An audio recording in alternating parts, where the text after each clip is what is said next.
Good morning, friend. Today we want to start with the next point in this chapter. So that is nothing but the human respiratory system. So before that we studied meaning of respiration as well as the different respiratory surfaces in different organisms like plant, stomata and lenticels are present in human being. Lungs are present. So these are called as the different respiratory system surfaces. Now we want to study the human respiratory system. So human respiratory system मानवी श्वसन संस्था ही दोन main भागामध्ये divide होते, which can be divided into two main parts. So that is nothing but the upper respiratory system and lower respiratory system or lower respiratory parts. So these are the two main parts of the human respiratory system. That is nothing but the upper respiratory system and lower respiratory system. So this is the figure which shows the human respiratory system. या figure मध्ये आपल्याला मानवी श्वसन संस्था जी आहे तर ते त्या ठिकाणी पाहायला मिळते. तिचे वेगवेगळे जे पार्ट जे आहेत तर त्याचा आज आपल्याला या ठिकाणी स्टडी करायचा आहे. त्याच्यामध्ये आपण पहिल्यांदा पाहणार आहोत upper respiratory system.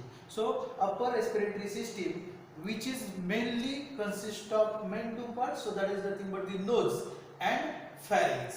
But the nose which consists of different parts like the external layer, nasal cavity and internal layer, as well as so this is the nose which consists of the different parts like the external layer, nasal cavity and internal layer, as well as the upper respiratory system also consists of the pharynx. So these are the two main parts of the upper respiratory system. While lower respiratory system which consists of the larynx, trachea, bronchi, lungs, alveolar and last part, so that is nothing but the diaphragm. So these are the different parts of the human respiratory system we want to study in details. So this figure shows, so this part, so which is nothing but the start of nose. So this is the nose, then this is nothing but the nasal cavity. Nasal cavity continues to form the pharynx. So pharynx is the opening of the, so it is the pipe of mouth and nasal chamber which continues to form the pharynx. Then pharynx continues to form the small structure called as the larynx. So larynx, which is also called as the voice box. Then it also consists of the trachea. Trachea, when it comes into the thoracic cavity, which is divided or bifurcate to form the bronchi. Then bronchi divide to form the alveoli, and alveoli forms the structure, so that bag-like structure which is singly called as the alveolus, which is also called as the air bags or air sac, in which the exchange of gases which is takes place. So we want to study all these parts in detail. First of all we want to study the upper respiratory system, म्हणजेच respiratory system चा वरचा जो भाग आहे त्याला आपण upper respiratory system असं म्हणणार आहे. त्याच्यामध्ये nose जे आहे, so which is the first part of the upper respiratory system. So nose consists of external layers, nasal cavity and internal layer. Nose having the slit like openings to form the external layers which play important role in the entry of the air from the atmosphere. आपण जो श्वास घेतो तर तो श्वास घेत असताना आपल्या नाकामध्ये जो हवा जाणार आहे, एअर जे जाणार आहे, तर ती आपल्या एक्सटर्नल लेयर पासून जाताना पाहायला मिळते. त्याच्यानंतर दुसरा जो पार्ट आहे तर तो म्हणजे इंटरनल लेयर, आणि त्याच्यामध्ये असणारी जी कॅव्हिटी आहे तर त्याला म्हणायचं नेझल कॅव्हिटी. आता हा जो भाग जो आहे हा सुरुवातीचा भाग आहे तर त्याला आपण नॉस्ट्रिल्स किंवा नियर्स असं म्हणणार आहे, आणि त्या नियर्स पासून कंटिन्यू होणारी जी कॅव्हिटी जी आहे तर त्याला आपण ही नेझल कॅव्हिटी असं म्हणतो. आणि मग ती नेझल कॅव्हिटी जी आहे, so that nasal cavity which is divided into right nasal cavity and left nasal cavity by the presence of the cartilage. So that is called as the mesenteroid cartilage. mesenteroid cartilage जे आहे की ज्याच्याद्वारे nasal cavity जी आहे तर ती दोन भागामध्ये divide झालेली आहे, आणि त्यालाच आपण काय म्हणतोय, राईट नेझल कॅव्हिटी आणि लेफ्ट नेझल कॅव्हिटी. त्याच्यानंतर नेझल कॅव्हिटी जी आहे तर त्याचे आपल्याला तीन पार्ट पाहायला मिळतात. So the nasal cavity which is divided into three parts, each nasal cavity, that means right nasal cavity आणि left नेझल कॅव्हिटी जी आहे तर ती 3 भागामध्ये विभागली होते.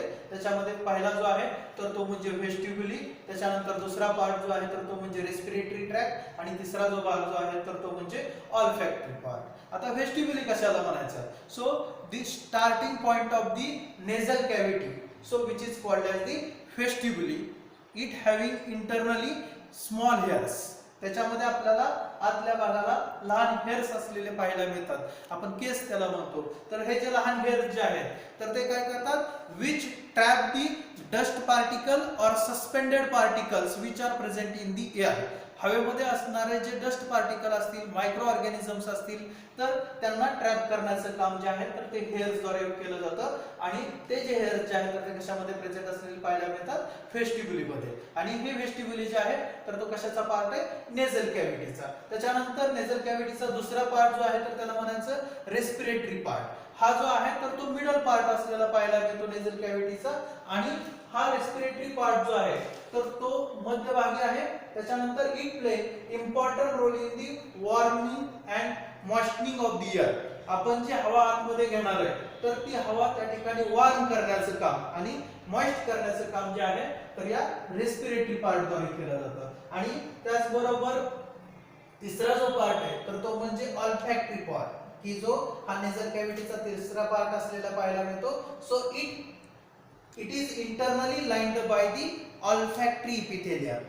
याचा आतला जो भाग जो आहे म्हणजे साधारणतः ही जी नेझल कॅव्हिटी जो आहे तर या नेझल कॅव्हिटी मधला आतला जो भाग जो आहे हा एंडचा, की जिथून परत फॅरिंग चालू होणार आहे, तर तो जो भाग आहे तर त्याला आपण ऑल्फॅक्टरी पार्ट असं म्हणणार आहे. त्या ऑल्फॅक्टरी पार्ट मध्ये आपल्याला त्या ठिकाणी सेन्सेशन ऑफ स्मेल जे आहे, जे आपल्याला सुगंध दुर्गंध हे जे कळतो तर तो कशामुळे करतो, तर या ऑल्फॅक्टरी पार्ट मध्ये असणाऱ्या इंटरनल ऑल्फॅक्टरी इपिथेलियम जे आहे की ज्याच्याद्वारे आपल्याला सेन्सेशन ऑफ स्मेल होतं. तर हे जे 3 पार्ट जे आहेत, so these 3 parts are nothing but the vestibuli, respiratory part and olfactory part. So these are the 3 parts of the nasal cavity.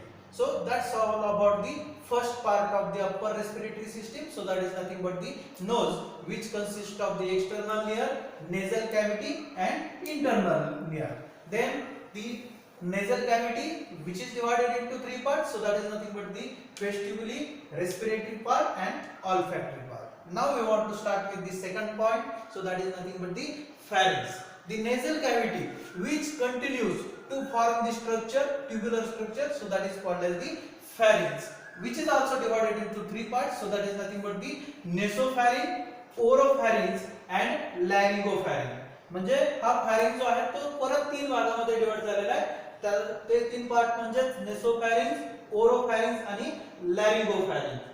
त्याचबरोबर नेसोफॅरिंक्स आणि ओरोफॅरिंक्स जो आहे, so in between nasopharynx and oropharynx the bone is present. So that bone is called as the palate bone. Palate bone जे आहे हे नेसोफॅरिंक्स आणि ओरोफॅरिंक्स जे आहे तर त्याच्यामध्ये प्रेझेंट असलेलं पाहायला मिळतं. Nasopharynx is the first part, while the oropharynx is the middle part which is present in between the nasopharynx and laryngopharynx. या फिगर मध्ये जर लक्षात घेतलं तर हा जो पार्ट जो आहे तर तो म्हणजे नेसोफॅरिंक्स. त्याच्यानंतर हा मध्य भाग जो दिसतो आपल्याला एवढाच तर त्याला आपण ओरोफॅरिंक्स असं म्हणणार आहे. आणि जिथून लॅरिंक्स स्टार्ट होतं तर तो जो फॅरिंक्सचा पार्ट आहे तर त्याला आपण लॅरिंगोफॅरिंक्स असं म्हणणार आहे. So oropharynx which is present in between the nasopharynx and laryngopharynx as well as oropharynx which act as the common passage for the food and air.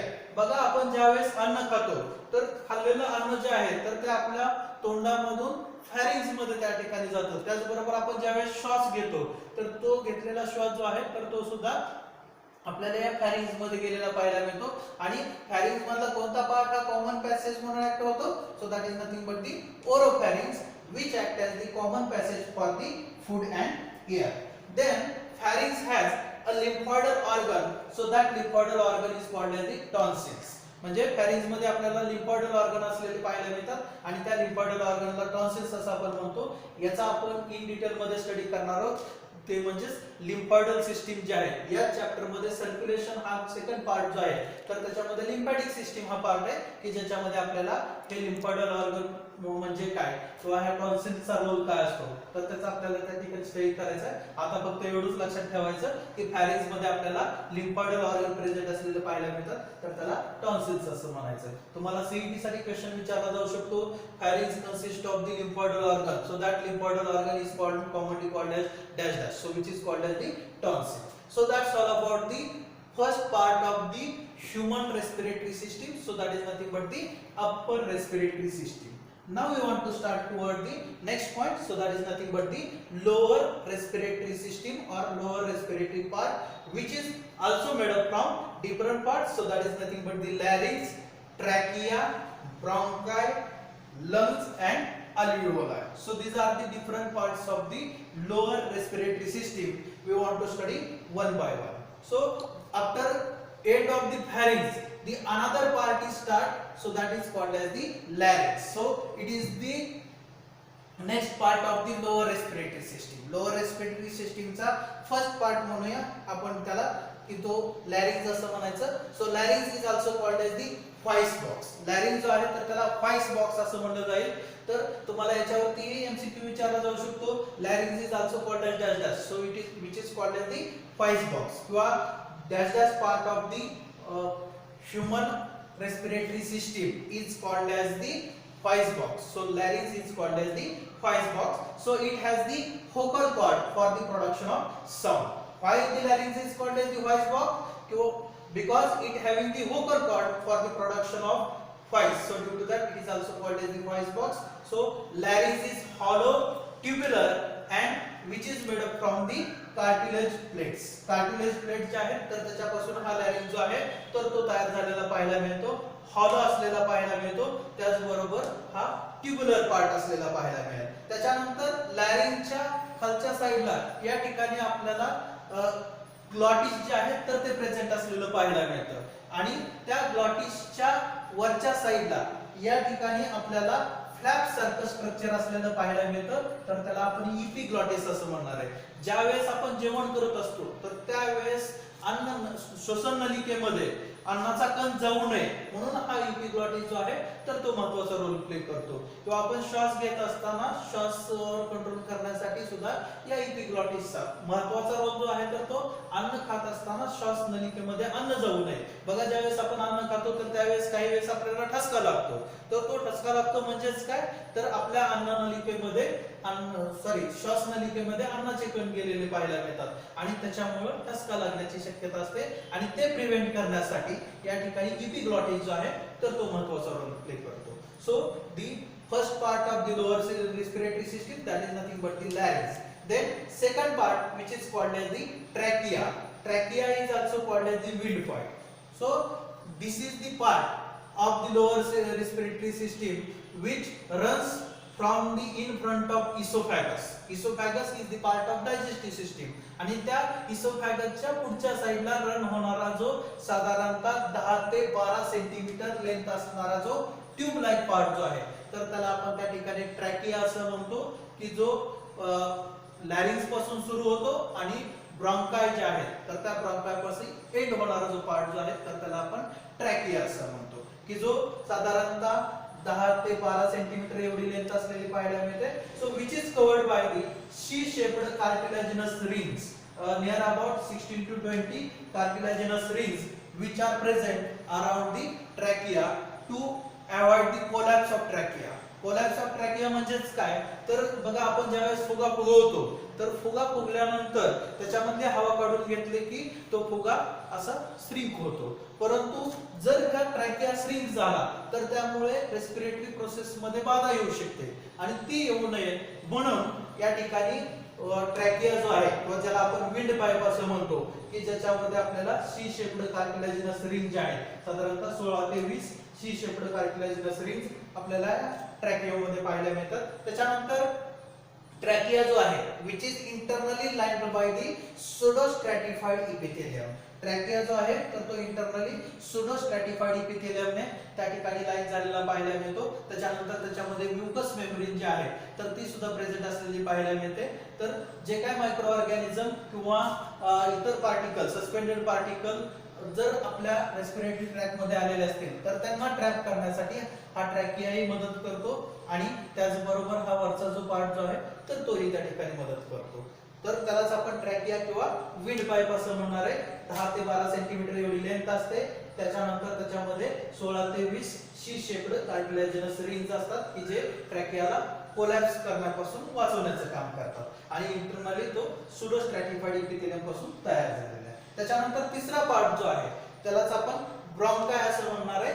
So the bronchi the trachea which enters into the thoracic cage. Thoracic cage मध्ये trachea enter झाला की या ठिकाणी trachea हा दोन भागामध्ये divide होतो आणि ते जे दोन पार्ट जे आहेत की जे दोन लंग्स मध्ये जाणार आहेत तर त्याला आपण काय म्हणणार आहे. So these are called as the bronchi. Single असेल तर ब्रॉन्कस म्हणायचं आणि जर अनेक असतील तर त्याला ब्रॉन्काय असं म्हणायचं की ज्या राईट आणि लेफ्ट ब्रॉन्काय मध्ये डिवाइड होतात. Then each bronchi divide to form the bronchioles. परत ब्रॉन्काय जे आहेत तर त्या झाडाच्या फांद्यासारखे डिवाइड होत जातात आणि त्याच्यापासून प्रायमरी, सेकंडरी, टर्सरी अशा ब्रॉन्क्युल जे आहेत तर त्या ठिकाणी डिवाइड होताना पाहायला मिळतात and which finally reach into the अल्व्हिओलाई. अल्व्हिओलाई जे आहेत तर त्याच्यामध्ये रीच झालेल्या पाहायला मिळतील. ठीक आहे, तर त्याला आपण ब्रॉन्काय असं म्हणायचं. So they are formed from the division and redivision of pulmonary as well as the pulmonary artery and veins. ह्या ज्या आहेत तर त्याचं डिवाइड होऊन त्याच्यापासून ह्या ब्रॉन्काय अल्व्हिओलस ज्या आहेत तर त्या ठिकाणी कव्हर झालेल्या पाहायला मिळतात. ठीक आहे, त्याच्यानंतर नेक्स्ट जो पार्ट जो आहे तर तो म्हणजे lungs. So these are the main important respiratory organ in the human respiratory system. Human respiratory system मध्ये सगळ्यात महत्त्वाचे ऑर्गन जे आहेत तर त्याला आपण लंग्स असं म्हणतो. So they R present in a thoracic cavity, ज्याला आपण छातीचा पिंजरा असं म्हणतो. तर त्या छातीच्या पिंजऱ्यामध्ये दोन्ही साईडला हार्टच्या बरोबर दोन्ही साईडला हा जो भाग जो आहे तर तो म्हणजे हार्टच्या दोन्ही साईडला ते प्रेझेंट असलेले पाहायला मिळतात. So there are two lungs और सिंगल पेअर ऑफ लंग. लंगची सिंगल पेअर आहेत किंवा टू लंग्स आहेत असं आपण म्हणूया. आणि मग राईट साइडला प्रेझेंट असणारे लंग्स त्याला आपण राईट लंग्स असं म्हणणार आहे आणि लेफ्ट साइडला प्रेझेंट असणारे लंग्स जे आहेत तर त्याला लेफ्ट लंग्स असं म्हणणार आहे. हे दोन्ही लंग्स जे आहेत तर ते डबल लेयर्ड प्लुरल मेम्ब्रेन द्वारे कव्हर केलेले पाहायला मिळतात. या ठिकाणी मी व्हाईट आणि ग्रीन कलरने या दोन मेम्ब्रेन दाखवलेले आहेत. त्याला प्लुरल मेम्ब्रेन असं म्हणायचं. Which gives protection to the lungs. लंग्सला प्रोटेक्शन देण्याचं काम या त्या ठिकाणी असणाऱ्या प्लुरल मेम्ब्रेन द्वारे केलं जातं. तर हे दोन्ही लंग्स जे आहेत तर ते प्लुरल मेम्ब्रेन द्वारे कव्हर केले जातात आणि ही डबल लेयर मेम्ब्रेन आहे. त्यापैकी आउटर लेयर जो आहे तर त्याला परायटल लेयर असं म्हणायचं आणि इनर लेयर जो आहे तर त्याला व्हिसरल लेयर असं म्हणायचं. So in between the parietal layer and visceral layer the cavity is present. ह्या दोन लेयर मध्ये असणारी जी कॅव्हिटी जी आहे so that cavity is called as the pleural cavity. So that pleural cavity which is filled with the fluid, so that fluid is called as the pleural fluid which play important role in the lubrication. lubrication मध्ये त्याचा महत्त्वाचा role असलेला पाहायला मिळतो. तर हे दोन्ही lung जे आहेत तर त्या प्लुरल मेम्ब्रेन जे आहे तर त्याच्याद्वारे कव्हर केलेले पाहायला मिळतात आणि ही प्लुरल मेम्ब्रेन जे आहे तर ती प्रोटेक्शनचं काम करते. त्याच्यानंतर प्रत्येक लंग्स जर पाहिलं तर दोन लंग्स आहेत, राईट लंग्स आणि लेफ्ट लंग्स. त्यापैकी राईट लंग जे आहे so which is larger than the left lung. Right lung जे आहे तर ते लेफ्ट लंग्स पेक्षा लार्ज असलेलं पाहायला मिळतं. म्हणजे हे लार्ज आहे आणि हे थोडंसं स्मॉल असलेलं पाहायला मिळतं. So right lung consist of 3 lobes. Right lungs मध्ये 3 लोब पाहायला मिळतात. त्याच्यामध्ये हा वरचा एक लोब आहे, त्याच्यानंतर हा मधला असणारा लोब आणि त्याच्यानंतर हा खालचा लोब, असे 3 लोब आपल्याला राईट लंग मध्ये पाहायला मिळतात. तर लेफ्ट लंग जे आहे तर त्याच्यामध्ये आपल्याला फक्त 2 लोब असलेले पाहायला मिळतात. लक्षात येते. So right lung which is divided into 3 lobes while left lung which is divided into 2 lobes. Then both the lungs which are covered by the membrane, so that membrane is called as the pleural membrane which is the double layer membrane, consists of 2 layers. Outer layer is called as the visceral layer while the inner layer is called as outer layer is called as the parietal layer while the inner layer is called as the visceral layer. आणि या दोन layer मध्ये असणारी जी cavity आहे तर त्याला plural cavity असं म्हणायचं आणि त्या प्लुरल कॅव्हिटी मध्ये असणारं फ्लुइड जे आहे तर त्याला प्लुरल फ्लुइड असं म्हणायचं की जे लुब्रिकंट म्हणून ऍक्ट होतं आणि लंग्सला प्रोटेक्ट करण्याचं काम करतं. So that's all about the structure called as the lungs. So it play important role in the exchange of gases. Exchange of gases मध्ये याचा महत्त्वाचा रोल आहे. आणि हे लंग जे आहे तर जे स्पॉन्जी आहे त्याचबरोबर इलास्टिक स्ट्रक्चर असलेलं पाहायला मिळतं. ज्यावेळेस आपण ब्रीदिंग करतो तर त्यावेळेस ब्रीदिंग करत असताना इनहेलेशन आणि एक्सहेलेशन करतो. इनहेलेशनच्या वेळेस लंग जे आहेत तर ते एक्सपांड होतात आणि एक्सहेलेशनच्या वेळेस लंग जे आहेत तर ते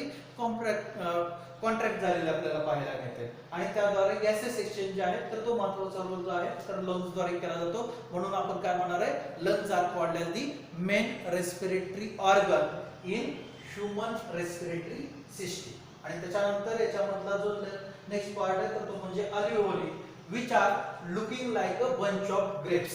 जसं द्राक्षाचा घड ज्या पद्धतीने आपल्याला दिसतो तर त्या पद्धतीने दिसणारं लंग्स मधलं जे स्ट्रक्चर आहे तर त्याला आपण अल्व्हेओली असं म्हणतो. एक असेल तर अल्व्हेओलस असं म्हणायचं आणि एक असेल तर त्याला अल्व्हेओली असं म्हणायचं. आणि ह्या ज्या अल्व्हेओली ज्या आहेत which are looking like a bunch of grapes which are covered by the capillary network. Capillary network जे आहे तर त्याच्याद्वारे त्या कव्हर केल्या जातात. की ज्या कॅपिलरी कशापासून तयार झालेल्या असतात तर पल्मोनरी आर्टरी आणि पल्मोनरी व्हेन जे आहेत तर त्या डिवाइड होऊन याच्या भोवती त्या ठिकाणी जे स्ट्रक्चर तयार होईल तर ते स्ट्रक्चर त्या ठिकाणी गॅसेस सेक्शन साठी महत्त्वाचा रोल करतं. आणि त्याच्यामध्ये ह्या लंग्स मध्ये अल्व्हेओली जे आहेत तर त्या प्रेझेंट असलेले पाहायला मिळतात.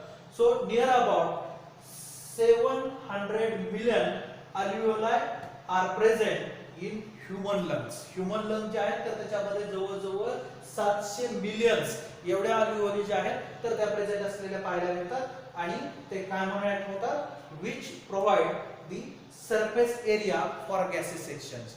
Main role of the respiratory system is to exchange the gas. Gas exchange करणं हे त्याचं महत्त्वाचं काम आहे. आणि मग आपण रेस्पिरेशन म्हणजे सांगितलं की ही एक प्रोसेस आहे की ज्या प्रोसेसद्वारे एनर्जी जी आहे तर ती एटीपीच्या फॉर्ममध्ये जनरेट केली जाते. आणि त्या एनर्जी जनरेट करण्यासाठी आवश्यक असणारा ऑक्सिजन जो आहे तर तो ऑक्सिजन प्रोव्हाइड करण्याचं काम या रेस्पिरेटरी सिस्टीमद्वारे केलं जातं. आलं लक्षात. आणि त्याच्यानंतर लास्ट पॉइंट जो आहे तर तो म्हणजे diaphragm. So diaphragm which is the muscular band like structure present in between the thoracic cavity and abdominal cavity. म्हणजे abdominal cavity आणि thoracic cavity यांना सेपरेट करणारा जो मस्क्युलर जो बँड जो आहे मसलचा तर त्याला डायफ्रॅम असं म्हणायचं. So it is the characteristics of the ज्याला आपण सस्तन प्राणी असं म्हणतो तर त्या सस्तन प्राण्याची कॅरेक्टरिस्टिक्स असलेली पाहायला मिळते. So that is nothing but the presence of the diaphragm. ठीक आहे. So that's all about the human respiratory system. Thank you.